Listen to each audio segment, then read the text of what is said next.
Hey guys, Jordan here from Tech Today, and if you're in the market for a new $500 gaming PC build capable of playing most games on high settings at 1080p, this just may be the one to check out. So, let's get to it.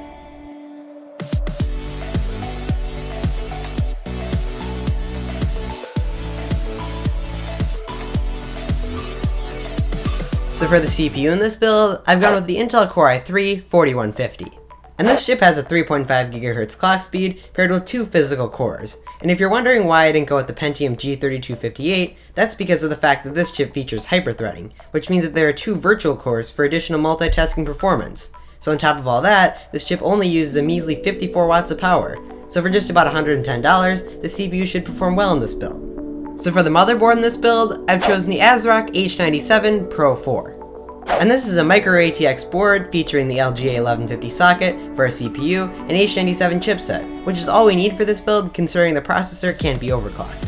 So for about $70, you can't go wrong. So for the RAM in this build, I've decided to go with 8GB of G.Skill Ripjaw series. And this RAM comes in 2 modules, which means it can be run in dual channel for optimal performance. On top of that, it's clocked at 1600 MHz and has a CAS latency of 9. Plus, with its over 2,000 5-star Newegg reviews and its $35 price tag, this would be a great decision for this build. So for storage in this build, I've decided to go with a 1TB Western Digital Caviar Blue hard drive. And I would have loved to have put an SSD into this build, but unfortunately it didn't fit into the budget. But moving on, this drive has 64 MB of cache and a spindle speed of 7200 RPM. So for about $50, this drive should be able to store all your programs and games. But if you want to see a comparison of this drive versus an SSD, be sure to check out my comparison video somewhere around here. So for the graphics card pushing all those pixels, I picked out the EVGA GTX 960 Superclocked Edition. And this card's packing a core clock of 1.28 GHz and 2GB of GDDR5 memory.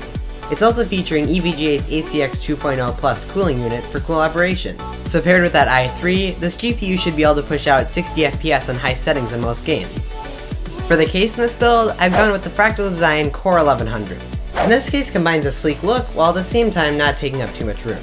So when it comes to drive storage, this case supports 2 5.25 inch bays and 2 3.5 inch bays. And on the front panel, you'll be seeing both one USB 3.0 and one USB 2.0. So for about $40, this case should be able to get the job done nicely for this build. So for the power supply, I've gone with the Corsair CX430. And this is a 430 watt supply, which is plenty considering this PC should only use roughly 300 watts of power. It's also 80+ bronze certified, which means that your PC should be running efficiently.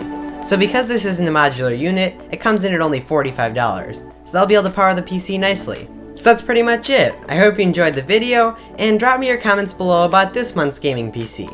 Thanks for watching, and see ya!